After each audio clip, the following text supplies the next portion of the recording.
Hello, and welcome back to the Creation Motivation channel. Today, we are jumping right in here and talking about vacations because it is summertime and it's the warmer weather, and a lot of people go on vacation during this time. What does vacation have to do with our weight loss journey? Well, a big thing, obviously, vacations can be one of the big reasons that a lot of people will quit or go off track, go off the rails, and ultimately quit their journey. And that's not a good thing. And you know what? This has happened to me because I have been on a weight loss journey several times. I am a yo-yo dieter. I believe I've said that every single little video I make. I say that. So I do apologize, but it is a big part of this channel. And it's a big part of our community. We have to find ways to not let that happen. Like I said, this has happened to me. I'm going to talk about different methods that are out there that other websites, other people talk about, things I've watched, other people's videos, advice, tips, all of that stuff. I mean, it's not a lot out there. It's just common sense and balancing your maintenance calories and your deficit calories, right? But there's also the mental side of it and just getting through and enjoying your vacation. So there are different types of vacations, right? Not everyone can afford the luxury of a vacation, like me. And they'll do something different instead. They'll do a staycation, which is just as risky as a vacation, by the way. Just because you are staying at home and you're in the environment where you practice your journey and your diet, it doesn't mean you're gonna stay on track, right? Vacation time and staycation time is basically a time where you relax, and your mentality is that you want to relax, you want to enjoy this time, you want to get the most bang for your buck, or you want to get the most out of your time relaxing and taking a break from just everything. I've actually read stories and stuff on Reddit and around the internet that say that taking breaks is actually really helpful in regards to your journey, but you have to do it the right way, and it has to be maintenance breaks, right? You can't just take a break and gain all this weight back.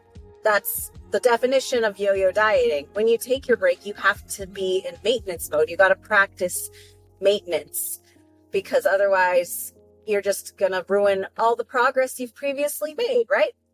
So yes, there is vacation and there is staycation. And then vacations, they are a little bit trickier just because you are spending money, and you don't want to spend money and just eat salads the whole time. You want to spend money and enjoy your food and your outings and your adventures and relax by the pool and just do nothing, or sit in a spa or sit in a hot tub. And staycations can be very similar.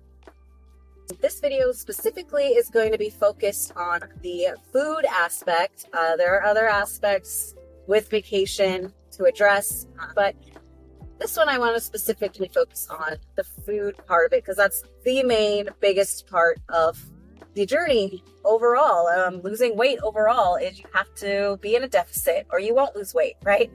And you have to watch the sugar and you have to watch the salt, because that will turn into weight gain as well. I mean, salt and sugar, they equal calories basically. So it's all about calories. And for me, whenever I go on vacation or I see people on TV going on vacation or on YouTube or wherever going on vacation, there's always some sort of buffet, or they go out to eat to a fancy restaurant or a big giant meal at a nice restaurant. Or if it's a staycation like the holidays or something like that, there is a big giant dinner, and everything's revolved around dinners and family dinners and get-togethers.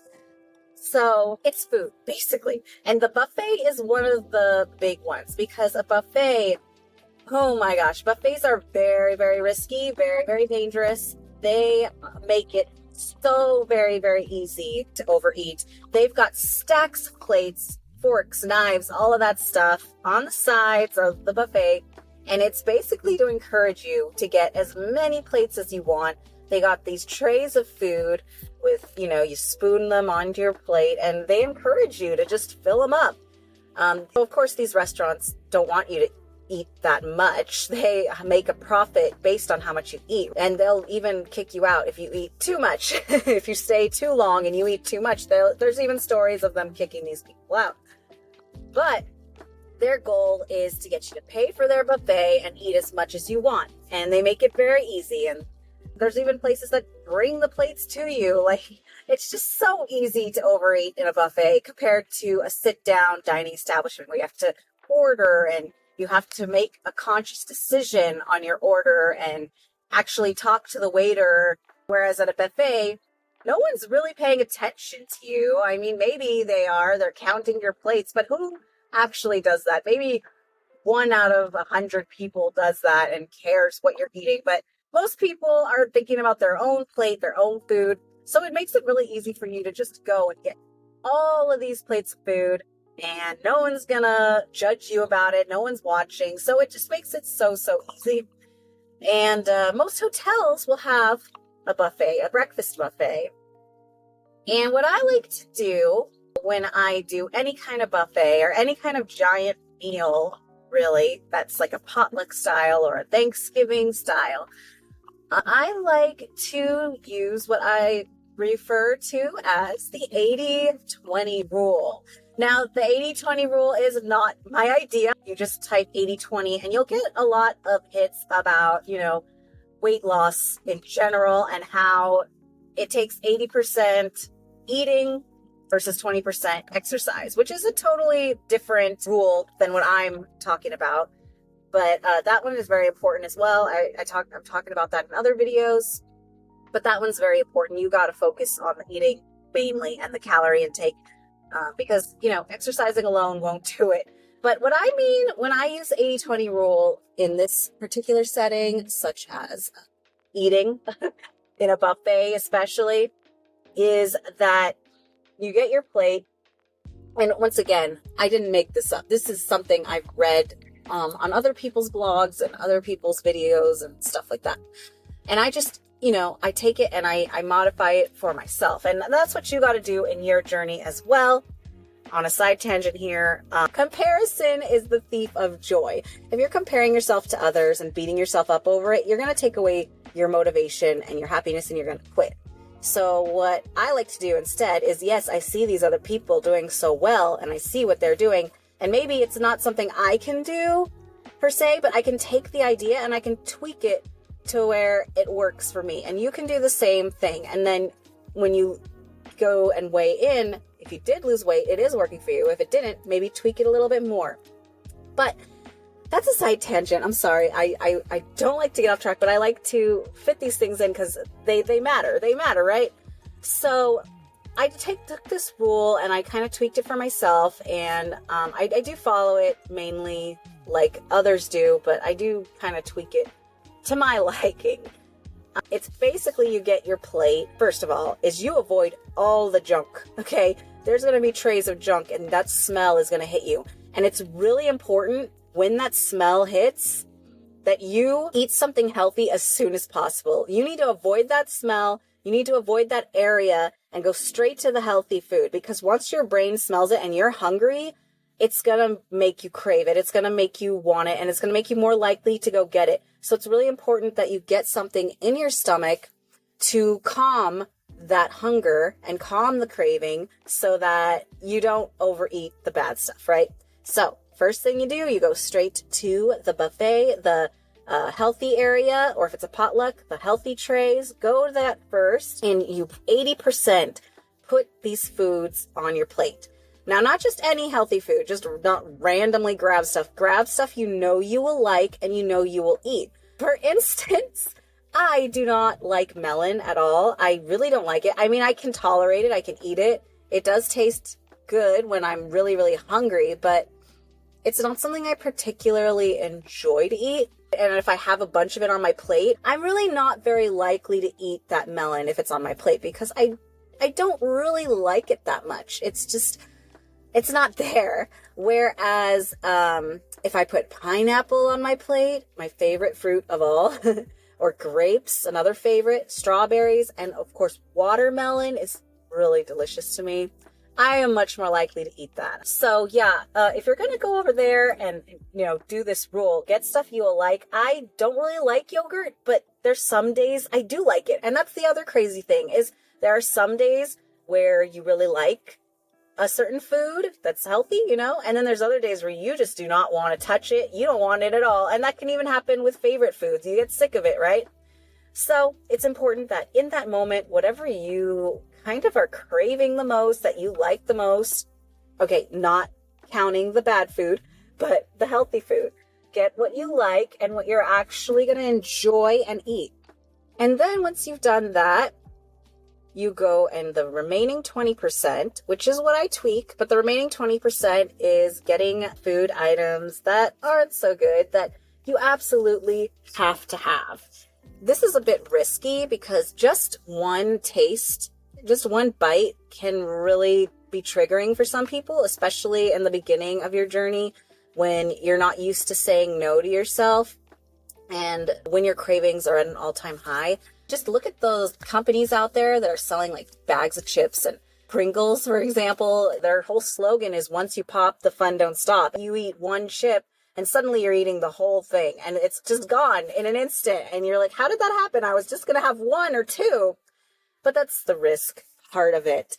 But what I like to do is tweak it a little bit to make it a little bit safer for me because I'm a full plate eater. If I see food on my plate, I have to finish it or I feel like I'm wasting food. But I'm coming out of that a little bit. I'm getting better at just leaving stuff when I'm full. You got to get used to the feeling of fullness or you'll always do that. You will always clear your plate. But anyways, I like to tweak it a little bit where I just get a little spoonful or I get a little bite of these bad foods. If it's a whole muffin, you can't really avoid that. But if it's sausage or a bowl of mashed potatoes or something, you just get a little tiny bit, just a taste of it, just to tell your brain, yeah, you can have a little bit. There is a risk I'll just go back for seconds. And that's another rule. You got to finish your whole plate. And what I try to do is not go for seconds, but if it's vacation and you spent money, you're going to want to go back for seconds, right? And sometimes the second plate will not be good. It will be worse because you go on this spiral. And this is a very mental thing where you have to fight it. You have to tell yourself no and follow the 80-20 rule every plate you get. But this happened to me last year. We had gone on vacation and I was so focused. I was at my lowest weight then in that year. And I was really pumped up and I was excited to go on vacation and lose weight while on vacation.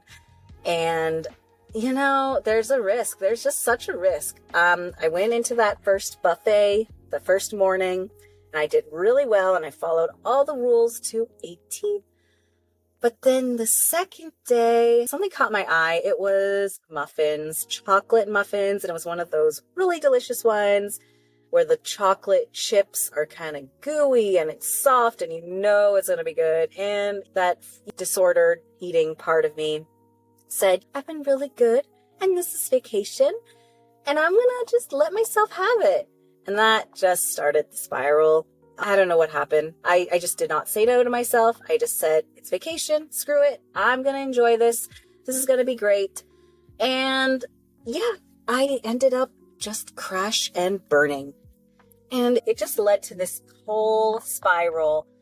I went out of control after that. I ended up going from my lowest weight back up to my highest weight in just a couple of months. And then the holidays hit and now I had to start all over again this year. So that is my warning. Any rules with any diet, you can easily go off track. And that's the scariest thing about dieting and how yo-yo dieting happens is that you do know how to do it. You know the rules, but then there's this part of your brain that wants to go crazy and wants to relax. And then it just snowballs. It's a snowball effect. Once you give in to one bad habit, the other bad habits start to creep back in. And then next thing you know, you're gaining weight back and you're back to square one. And all that hard work, all that effort you previously put is just for nothing, it seems like. And it's so frustrating. It's so very, very frustrating. And to end this video, we went out of the country and we had a lot more time in advance to prepare. And I pretty much set things up. I planned everything out. I brought tea with me and all the healthy things I liked. I kind of packed and brought with me, or we got over there. And I still worked out every day. And I ended up losing weight on that vacation. So it is possible to keep your weight loss journey going on vacation. And it's still possible to enjoy your vacation while doing so. This is the thing that gets most people, and myself included, is that you want to enjoy vacation. And if you're dieting, you feel scammed. You feel cheated out of it. Like, oh, I didn't get to have fun at all. This sucks. But no, you can do both. You just have to balance it and moderate it and follow the rules. Don't give in to the rules. And if you do give in to one rule, don't just throw everything away and give in to everything, right? So food, very important. Very, very important to stay on track. Follow some kind of rule with food. Deficit, stay in a certain number. Count the calories. Maybe allow a little bit more calories for a maintenance break to just enjoy your vacation. But at the end of the day, do what you can and at least maintain your weight on vacation. Ideally, keep losing, but if you can't, enjoy and maintain and just relax, because this is really important to practice maintenance for the real thing. Because after your weight loss journey ends, you're going to maintain, and you got to have a balance, and you got to know how to tackle these instances so that you can maintain your weight loss and not gain it back for life. That's what I'm trying to do. And it's just so important. So I'm going to conclude it here. And I hope you all are having a great week, great day. I hope you're doing something small, a baby step each day towards your weight loss journey. It all adds up in the end, slow and steady, which is a race, yada, yada, yada. So yeah, have a great day. Happy goal getting.